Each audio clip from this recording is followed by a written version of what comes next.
Hot Noise Radio presents Starbound Studios starring Maggy Martinez and the Hot Seat Interview.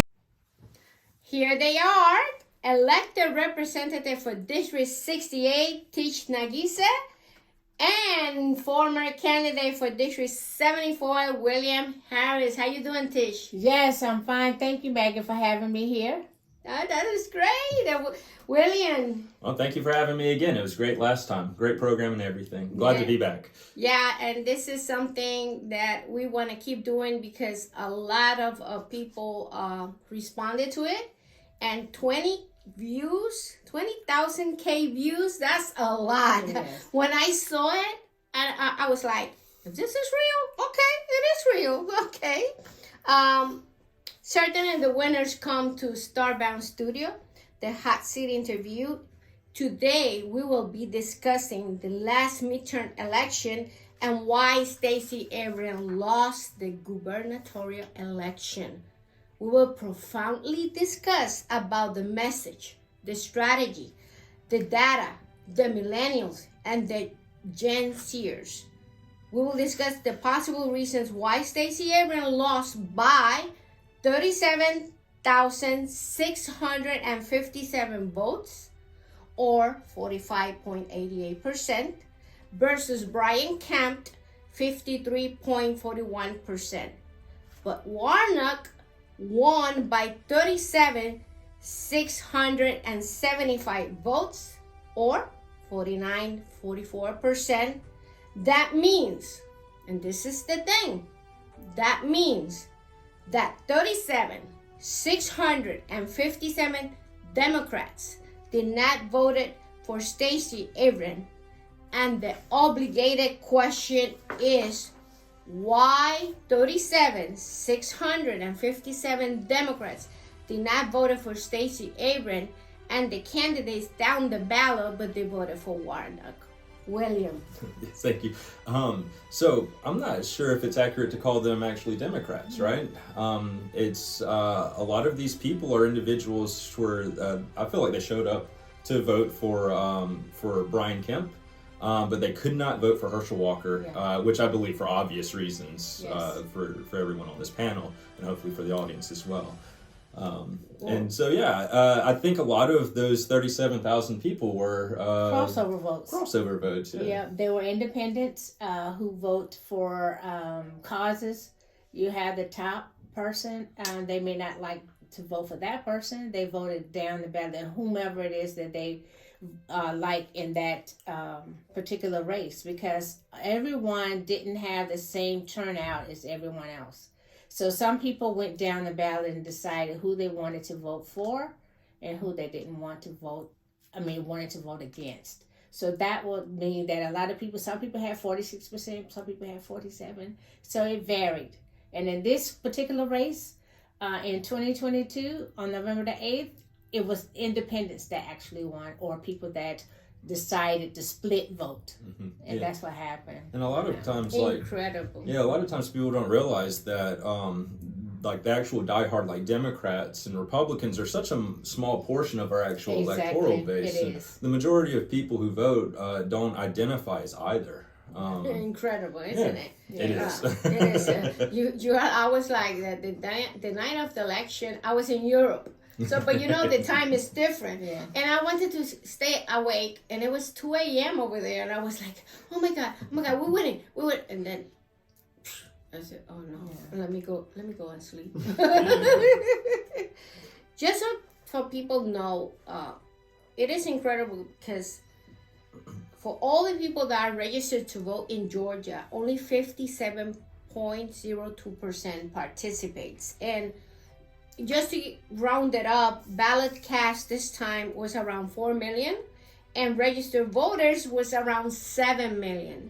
So something is not right with the message. And certainly every campaign is about the message. Seeing these numbers, something is not working right. And I am very curious that Shane Hazel was a Republican in 2018 and ran for governor in 2022. And when you think about it, if this is a Republican strategy, to get votes from everywhere to how can they divide, right? And then if you divide, you conquer, right? That's what they said. What is the reason half of the registered voters did not vote in the midterm elections? The message was right. I would like to show the audience Eric Swalwell, representing 15th District of California. He won by 69.3% against Republican Allison Hayden, being she a woman, right? She got 30.7%. And the reason, or the question that I asked myself, why do you think Eric Swalwell won? Let's show this video to the audience so that way people can have an idea what a good message is.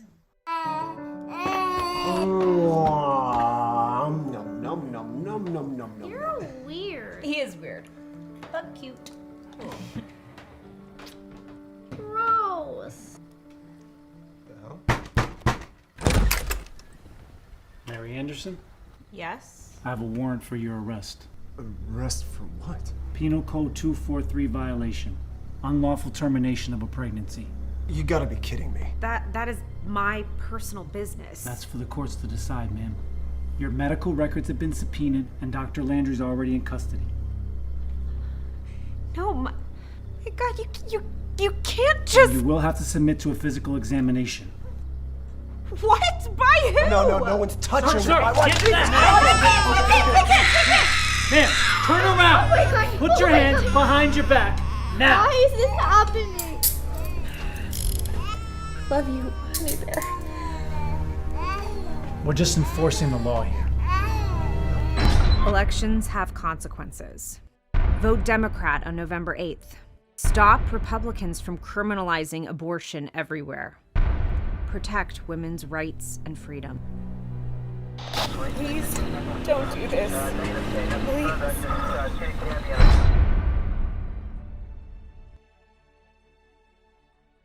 Give us your opinion about this. That was a damn good advertisement, actually. We need to find out who made that one for our own campaigns, right? Exactly. So to my Republican colleagues, I will say that so it's like a lot of people are going to look at something like that and say, well, that's ludicrous, right?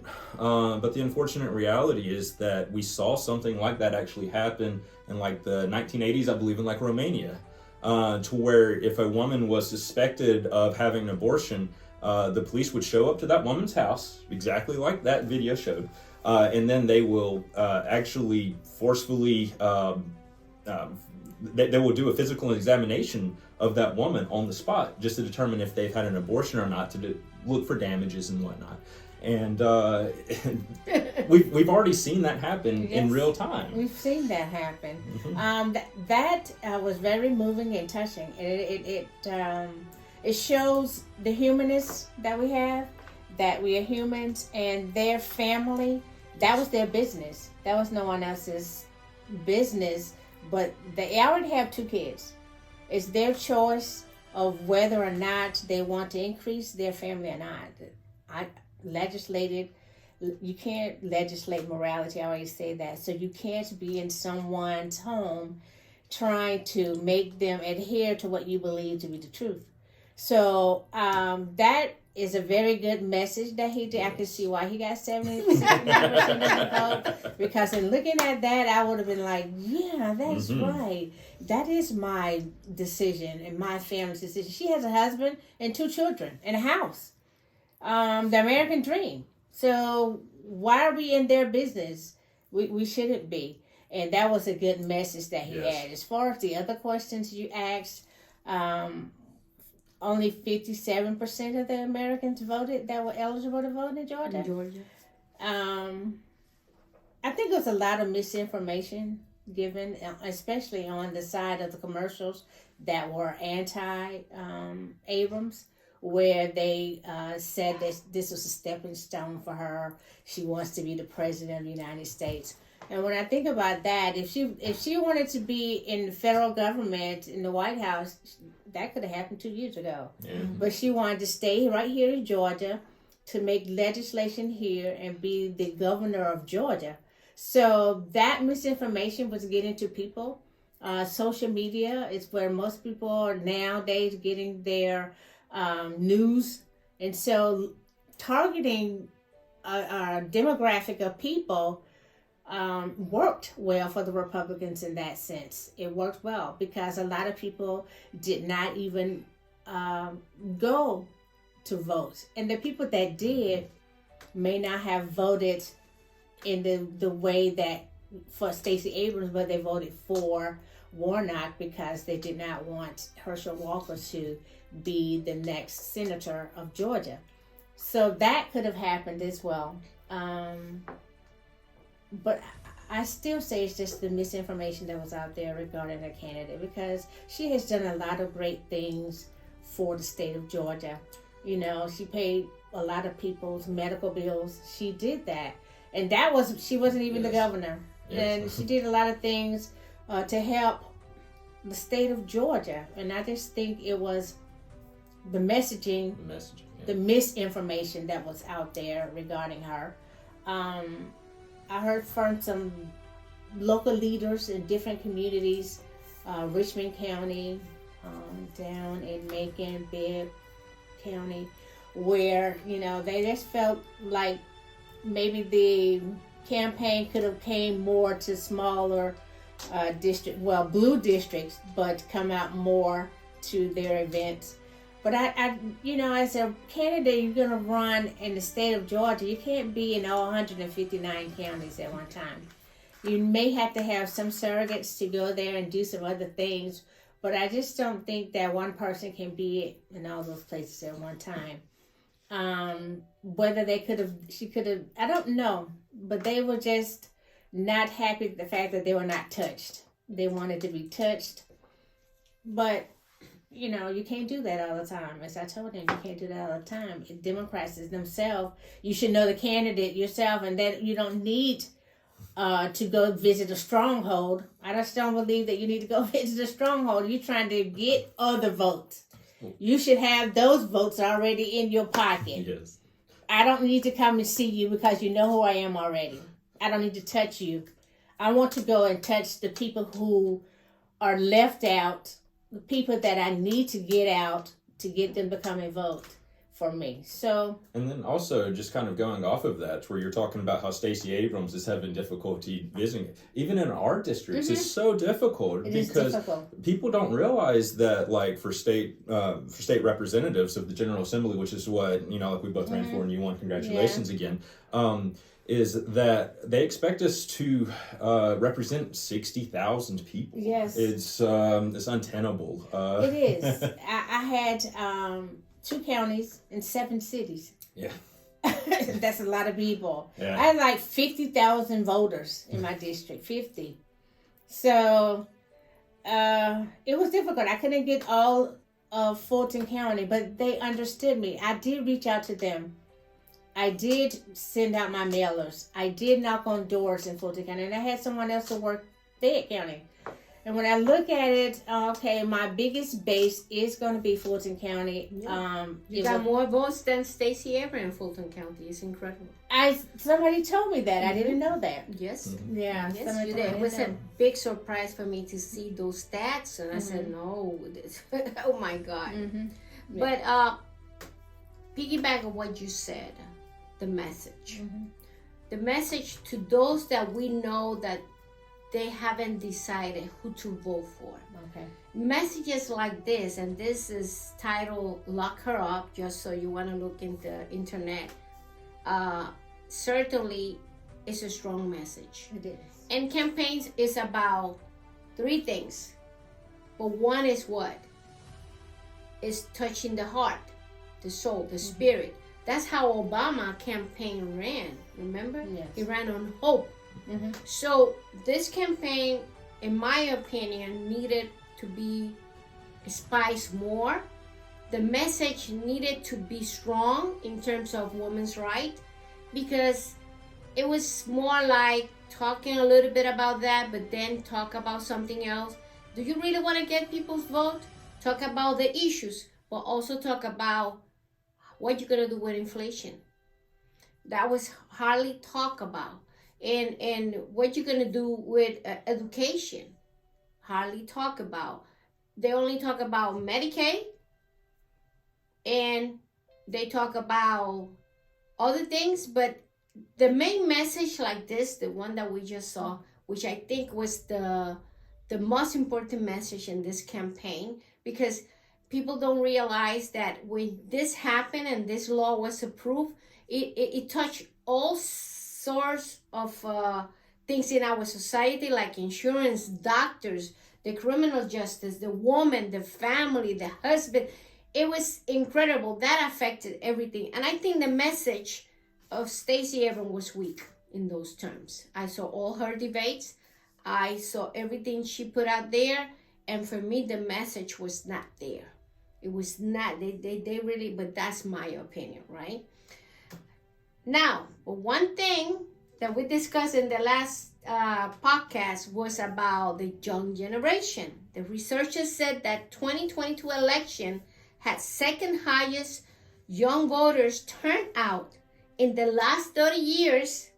Around 27% of voters under the age of 30 cast a ballot in the 2022 midterm elections, according to the early data estimate. Turnout in the battleground state like what? Georgia. And around 31% here in Georgia. That was incredible. So why you think the young people got motivated to vote in Georgia in the midterm election, and what can we do to keep them motivated? And the next question that I'm going to ask you both was, I asked my granddaughter, I want you to give me a question for them. That's interesting one. I'm going to cover it. But Harris, tell us, why do you think young people voted this time? I'm actually going to push back on that and say that they didn't vote. And what I mean with that is that, as candidates, we're privy to a lot of our election data and everything, right? And so what we find is that voters over the age of 65 are consistent and disciplined voters. Mm-hmm. And then voters under the age of 40, which are millennials and now Zoomers are coming in into the voting population now, they're not showing up to vote. And what that actually means is that voters under the age of 40 are actually voting at half their voting power. Just because they're not showing up to vote. I believe that you said it was around 30% of young voters who showed up. Yeah, this is between 18 and 35. Yes. 34, I'm sorry. Okay, yeah. So I'm actually out of that. Yeah. But it's just one of these situations, because I'm a millennial, right? And I'm 35 years old, and a lot of it is, I think, if we want to encourage millennials to come out and vote, we need to start taking up policy positions that young people want. Yeah. We're not, as in my opinion, as politicians, we're not giving millennials and Zoomers an adequate avenue to come in. They're not getting pumped up, right? They're not getting pumped up. They feel like they're being abandoned by politicians. They feel like they're just being left behind, and that the policy positions that are important to us as millennials are just going ignored. Yeah. I agree with William on all of that. The ones that did turn out, they had a message to send. They are tired of guns that's out of control. Mm-hmm. They need to have gun safety laws. Their rights are being, they're not able, this generation wants to be me.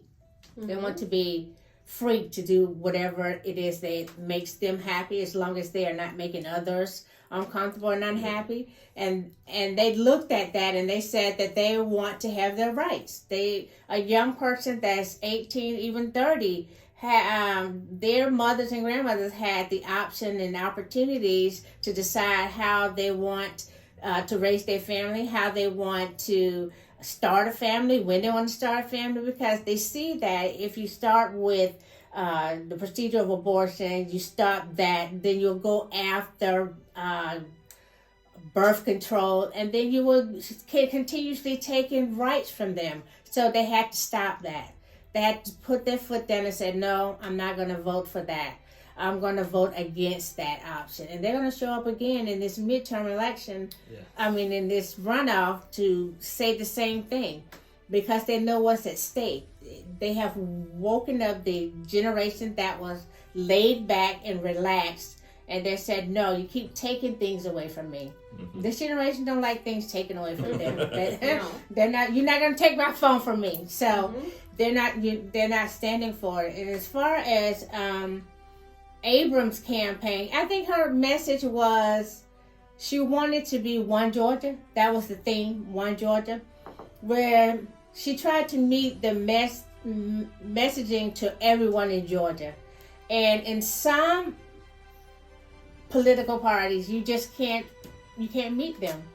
You just can't. And trying to cross with them, sometimes you have to be very careful with that. Some things you just won't budge on. And some things that you try to be cohesive and mold consensus. And sometimes it doesn't work.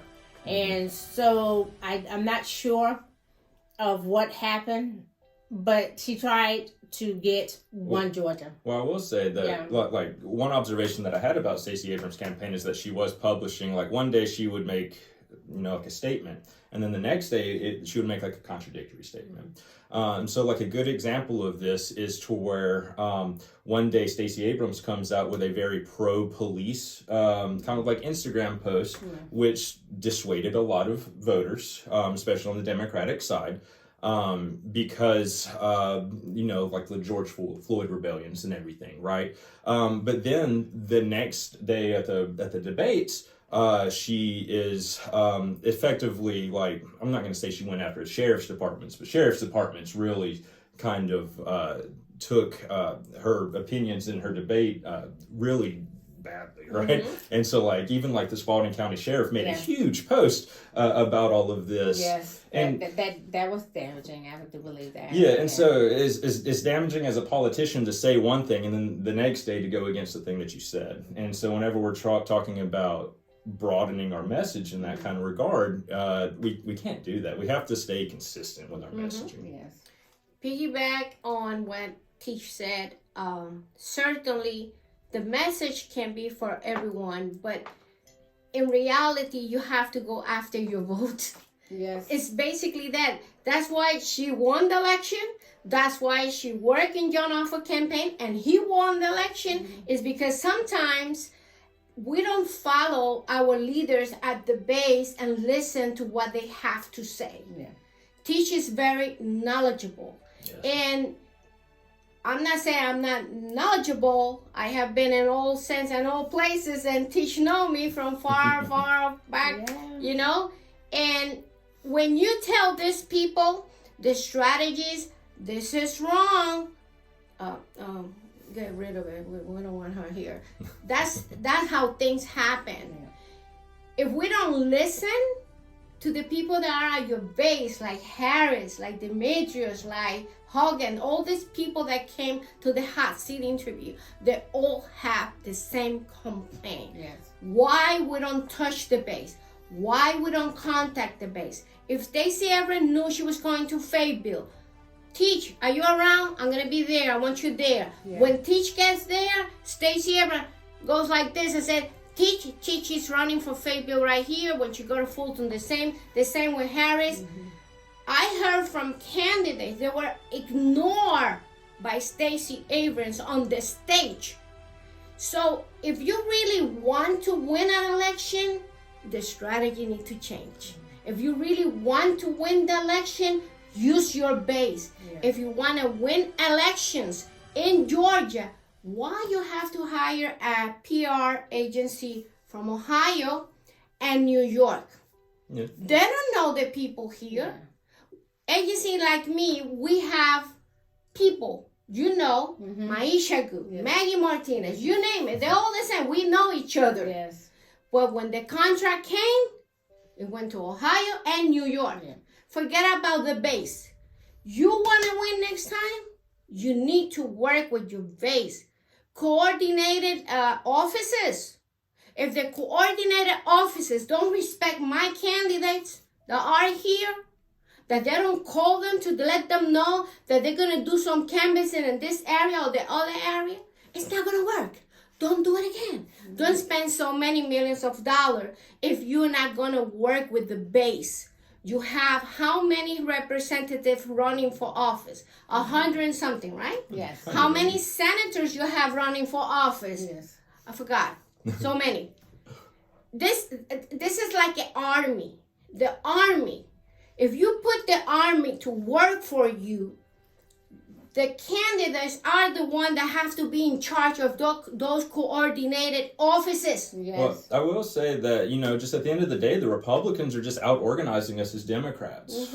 And so what I mean with that is whenever we step up and run, we have to kind of make our campaigns from scratch, essentially. And then we have to, a lot of times we're self-financing it, we're finding our own staff members and all this other kind of stuff. But then our Republican opponents get $100,000 plus put into their bank account. That's right. And so I think as Democrats, you're talking about an army here, to where it's like we need to actually start getting our hands in the dirt here and actually start organizing and working and building like an actual party infrastructure, so that we can actually combat the Republicans. This is how I see it. If the coordinated office is in Fayetteville, for example, who should be in charge? The candidates. Yes. The official candidate I'm talking about, not at the runoff. Maybe the committees, the county committees. We got enough on our plates. Well, the county committee, they always put the same excuse. Oh, we cannot support this one, because we're not supposed to do that. If you're not supposed to do that, forget it. We have to change the bylaws of the Democratic Party. As simple as that. I have to say this today. I have held this for so long because for my respect to all the candidates that came to my program, I wanted to, okay, Maggie, calm down, you got your candidates, they're coming, they talk, but the reality is I see it coming over and over and over again. And if we really want to win the next election in 2026, we really need to change the strategy. And I'm going to speak to your audience here. The easiest thing that you can do to support us as candidates is to go on our social media, follow us. Whenever we post anything, click the like button, click the share button. Yes. It's literally the easiest thing that you can do, and it saves us thousands of dollars in advertising. And it doesn't cost anything. It doesn't As cost simple as you that. anything. Absolutely. Okay. Well, since I was so amazed of what happened, not to say something else, I asked my granddaughter, she is 21 years old, I asked my son, why are you going to vote today? My granddaughter, Alanis Miranda, told me, I am voting for Warnock because I want to make sure that all the rights that have been taken away can come back to us, and that's something that Tish mentioned.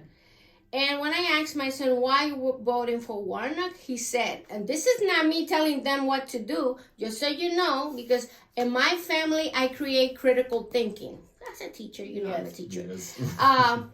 He said, I'm going to vote for Warnock today because I don't want the Republicans to have control of the Senate. He's only 29 years old, and she's only 21 years old. This is that stat of people that I spoke before, right? Between 18 and 34 years old. And I asked Alanis, give me a question for them. And I said, okay, I'm going to do it. I don't know if you could answer it, but I'm going to do it. She said, ask them, do you think compromising and understanding in a rest state is necessary?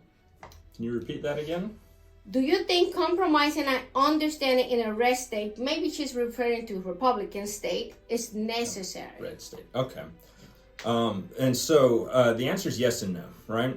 There are things that we compromise on. There are things that we work with Republicans on that are for the betterment of the state. Yes. But there are also things that we will never tolerate with the Republicans, right? We're never going to tolerate white supremacy. We're never going to tolerate a rise of fascism. We're never going to tolerate the Republicans stripping our rights away. We're never going to tolerate the Republicans using the state to oppress us. So the answer is yes and no, right? To where it's like if the Republicans are willing to work with Democrats on things, like by all help, means, yeah. let's do it. But we're not going to tolerate some things that come out of the Republican camp. We're not. I think of and I use this quote a lot. It was Dr. Martin Luther King who said it.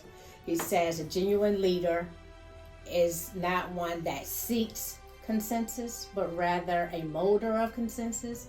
And what that means to me as a leader, you want to be able to come to an agreement and mold that consensus rather than give in. I had a conversation with a newly elected representative, but he had been in the House before. Thank you, Doug. But Doug told me, never compromise your values. Yes. Oh yeah. To get an agreement or a bipartisan with the Republicans, which I'm going to always fight for the rights of humans. I'm going to fight for the environment. As we see in Georgia, the climate is changing. William just said we're the new Florida. I'm going to fight for those things. In Fulton County, they have foul odor in their communities. I'm going to look to that. I'm going to find out what can we do. What is the solution to that? And if it doesn't mesh right with the Republicans' views that I have, I'm not going to vote for it. I'm just going to continue to have my stance on what it is that is right for the citizens of Georgia. It's always what is right for Georgians and for the United States of America, because I do believe in we the people. Yes. And it is us that made this country what it is, and it is us who's paying the taxes here. And my tax dollars should be afforded to include that I have fresh water, clean air, healthy food. Well, you're asking for too much there. Absolutely. I'm asking for it all, and it's just right. So I will not compromise my values to get something done. What will happen is eventually they will need me for something, and then we will negotiate again. Something is rewritten in a form that is more comfortable with me, then yes, absolutely. Because I believe in consensus, and I believe that you're Georgian, I'm a Georgian, we might have something in common, and it will be a partisan agreement, but I won't compromise on some things. Yes, absolutely.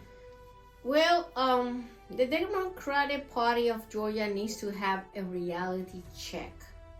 Thus, a new strategy and a well-studied message is necessary to motivate the Democratic base. What is your opinion about that? Yeah, so I can get behind that, because we kind of mentioned this a little bit earlier, right? To where we're being out organized by the Republicans already, and we need more voter discipline and whatnot as well. But in terms of like the Democratic Party, especially at a state level, because we're more focused on our local areas here.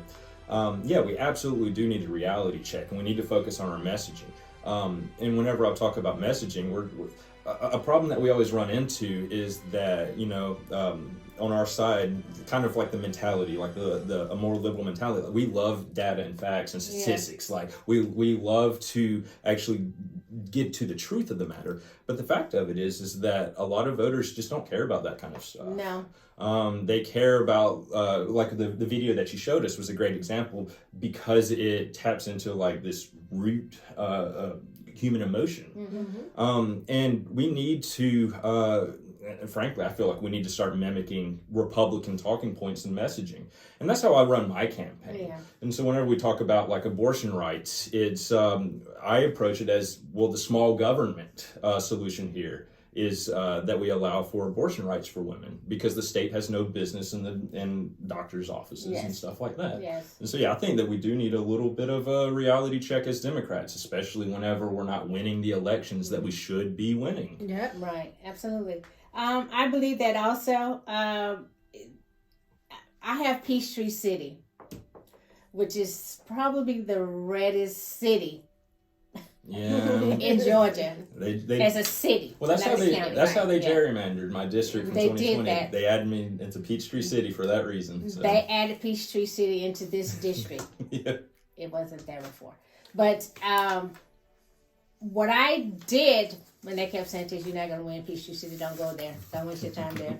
You know, I got, 64% of the vote from both counties, and a lot of that was in Fulton and in Fayette. I only got 43% of the vote, which is it's still good because I was like 2,200 votes short. But I said that to say that I only got 32% out of Peachtree City. I wasn't even supposed to get that much. How much you got from Peachtree? 32%. But what I did do was had people like Karen Rance, who I love. I have Bianca that I love. They all went down. Everybody just went down to Peachtree City. Knocked on doors. I had events there. I knocked on an independent person. He said he votes for whomever is best for his what he likes, and he doesn't vote on a party line. He was an independent. I spoke with him. He wanted to know what my plans were for inflation, and I explained to him that, you know, we are going through inflation, and it's global. We have the lowest inflation rate in the world, and we're working on that. But it's not going to be solved overnight. And if that is what you're voting on, I can tell you. And I told him, I will work for the American families, ensure that we have the needs that we have. And that we will, that's something at the state we can work on. But if you give me an opportunity to be our legislator, then I'll make sure that inflation in Georgia, we're going to have to do something about that, because it has something to do with corporations, the way that we do transportation. And those are the things I can help him with at that time. But, I see that inflation is going down. So I want to say that reaching out, the Democrats has to reach out to these people that they say are independent, to let them see there is a reason and cause, and that we are the ones that are helping them and their families. We have the same values as working class families, and we want to be able to protect them for their rights and not be small government, not so much as being in your business regarding every single thing in your life. That's not who we want to be. We need to be legislating laws as it relates to the community, not you personally. So to do that would be the messaging of the Democratic Party. We should create that message. Just like the rail strike, giving them the 7 days. That message should be clear. We are there for the working class and for the people to unionize and to fight for their benefits. 7 days of sick leave, that's what's holding up your bargaining. 7 days. So things like that, they need to know we are out there fighting for them, regardless to what your race is, regardless to what your standing is in the community. That's what the Democratic Party is. We want to include everyone. If you're an independent, even if you're leaning Republican, you vote. We have a lot of nonpartisan races in our county. Yes. And so you have to bend one way or the other to determine which one is going to benefit the county more so than who the person is. So we have to look at those things as a party and then come up with our... I take strategy right now. I'm in graduate school and I graduate as a strategic leadership and development. So I've always looked at strategies and, coming up with a strategy for the Democratic Party. We're going to come up there, and then I think that in 2024, it's going to be a great year in Georgia. I believe we're going to flip that seat, the House. We're not going to do the Senate. It's gerrymandered too much. No, it's not going to work. But we have an opportunity to do that, and we're going to work really hard in getting candidates out there that is going to... We lost William. I don't know how many... It's got to be less than 2,000... there are people who lost races 341. One was 1900. One was 2000. Another one it was gerrymandered, and so a lot of them didn't make their races. But we have an opportunity in 2024 to change that, to have the trajectory to win that the majority in the House. Yes. We're getting there, and hopefully we'll be getting there very soon. Well, I hope they listen to Tish. Tish is like an open book with a lot of knowledge, Sometimes people look at you and they look over their shoulder. Who is she? Well, believe me, I know who is she. You better listen to what she's saying, because definitely we are not doing what we're supposed to be doing. There's no doubt about it. What changes need to be done in order to win the U.S. Senate seat and the 2026 election in Georgia? With the Senate seat and just winning elections in general, like what needs to change is that we need to really work on our messaging. Like I hinted at it earlier, like our side, we love data and stats and all this other kind of stuff, but we need to get rid of that. Honestly, we need to start using Republican talking points against them, almost word for word.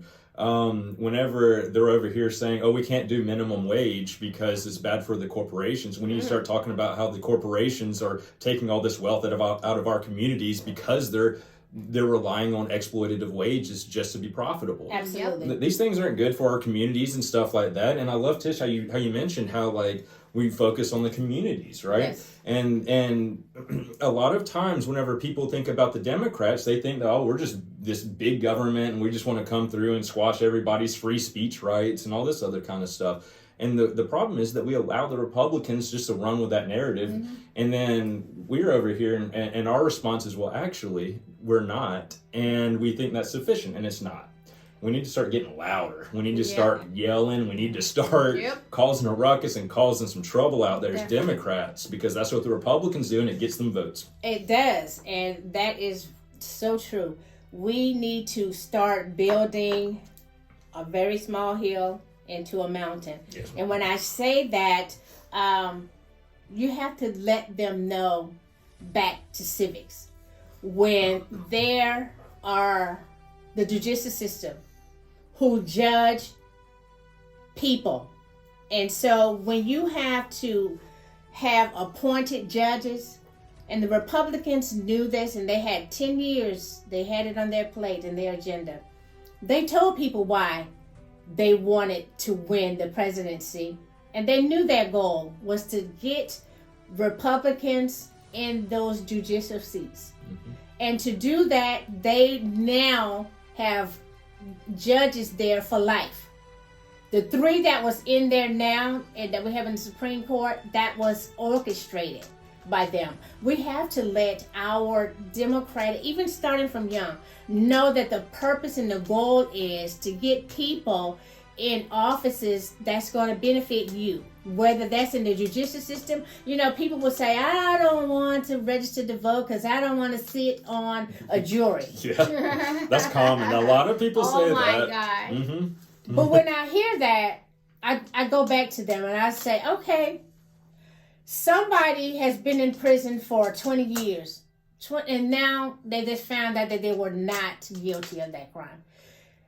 You can have an all jury of all men or people that's not like you, because it is a judgment against your peers will judge you.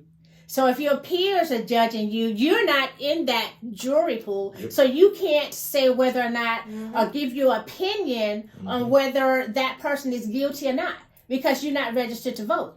So you need to be able to register to vote so you can sit on a jury and determine if somebody was be a responsible citizen to the society. In all honesty, it's just kind of like going off of jury here. It's like there's this concept known as like jury nullification, right? Yes. It's the most powerful thing that you can do as a private citizen in the United States. Yes. And so what I mean with that is like we watched this video earlier, and so it's like imagine that this woman who had an abortion in the video earlier was actually arrested. If you're not on that jury pool, you have no say in it. But if you are in the jury pool, then you could actually nullify that law being levied against her. Absolutely. It's the most powerful thing that you can do as a private citizen. So. It is. And so now that we have the presidency now and we have a 50-50 Senate. So if we get, because normally if it's just 50-50, then Kamala can cast a very tiebreaker. But if we get Senator Warnock in there elected, it will be 51-50 straight out. Yeah. And so you can have more people on committees You don't have to have subcommittees. You can be chairs. Yeah. And people you don't understand the power that you have, because it seems that the Republicans like the power. Well, we need to know that Democrats like to have power. And you need to say that right out. Well, we have the power now, and we won't have to go to the Republicans on the Senate side to ask them for anything. We don't even have to go to Kamala Harris because we have 51 votes. Yep. If you think about it that way, you will get out there now and vote today and tomorrow and Tuesday. Stand in that line. And we could be more aggressive as Democrats if we start having it. So it's kind of like we champion working class issues and stuff like that. And we talked earlier about, do we need to come together and have cross-partisan stuff like that? If y'all go vote, we won't really have to. Absolutely, the because Republicans don't care about us. No, we have more votes or more let me rephrase that. We have more registered voters here in Georgia. If everyone came out to vote, we would win. But we have a lot of suppression going on because this cycle, it was in our county, in Fayette County, it was only 1 week. 1 week. 7 a.m. to 7 p.m. No Saturday voting, and only 15% of the people, as of today, have voted. We have 87,000. You are now an elected official. That needs to change. It changed. We have 87,000 voters in our county. You're not going to get that on Tuesday. And we usually get 70 to 75% of our voters to turn out to vote. We're not going to get that. Most people aren't even going to know there's a runoff. No. That's the unfortunate. A lot of people are. I don't know you out there, but this panel is hot.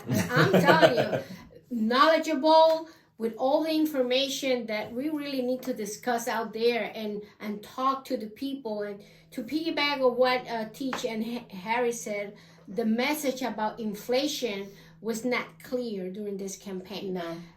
I was in Europe, and then they were talking about this, and the television over there, that inflation was worldwide, right? So it was like that message never went across. They were, pointing fingers to Biden, and that really didn't help. That did not help. We just let them do it. We let them do it. We Because- let them do Reality it. check again. No, Reality check. I went to the door and told them no. We have inflation all over the world. It's all universe. over. And then it's always That's right. important. We have to mention that we are at 70-year highs for corporate profits. Yes. It's been over the pandemic. There has been $2 trillion of stock buybacks and dividends issued out to the corporate owners. That's outrageous. And we have to look at that because during the pandemic, we didn't have chicken costing $17. Why we have chicken costing $17 now? I saw a jar of mayonnaise for $11. Yes, I saw it. A lot of people don't know that President Biden opened the faucet for the fuel. Yes. But the companies, they make more money bringing this from the other side of the world than to use the one that we have here. So corporations are not helping either. Don't think it's just the president. Well, the question, the hot seat question, do you think a new candidate should run for governor in 2026 election for the Democratic ticket? Personally, I think I was primaried this year. It was my first time being primaried against, and honestly, it was an outstanding experience. It strengthened my campaign. It made me motivate my base a whole lot more. I was much more aggressive and eager throughout the entire year for my campaign as opposed to just the general. I encourage people to show up and do the primary process. And I mean, to answer your question, that's just how we need to do it. We need to open it up and just let the voters decide. Yeah. Stacey Abrams, like at the end of the day, is a great unifying force for the Democratic Party, and so she brings a tremendous value in that respect.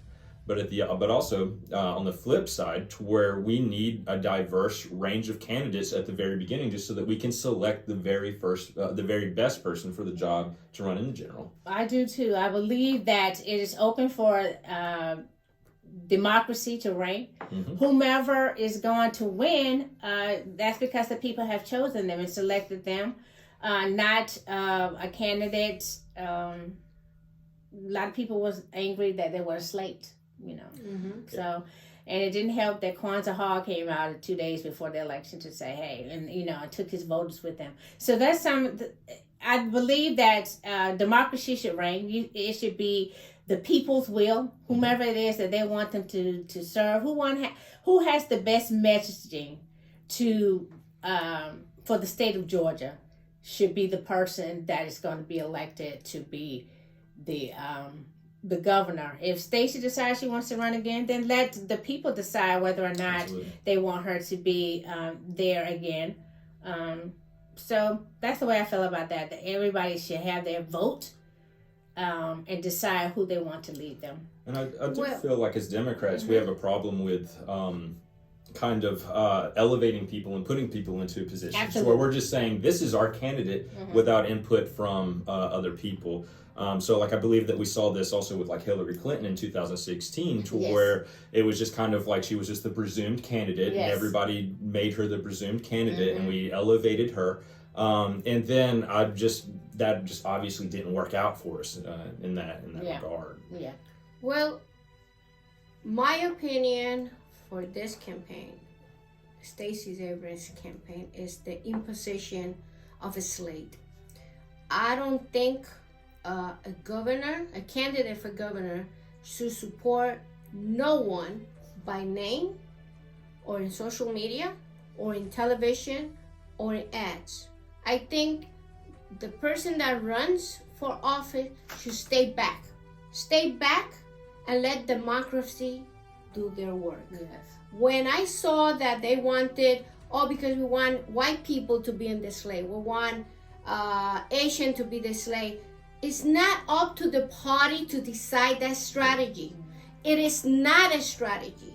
And I'm going to tell you why it's not a strategy, because I don't like to be imposed candidates when I get to the ballot. When I heard Stacey Abrams pinpointing fingers to people, this is what I want, I think she deserved herself when she did that. I have to say things like it is, because that's exactly how it happened. I am not saying something here that is not true. Okay? Well, this is Maggy Martinez, the Hot Seat Interview. Until next time.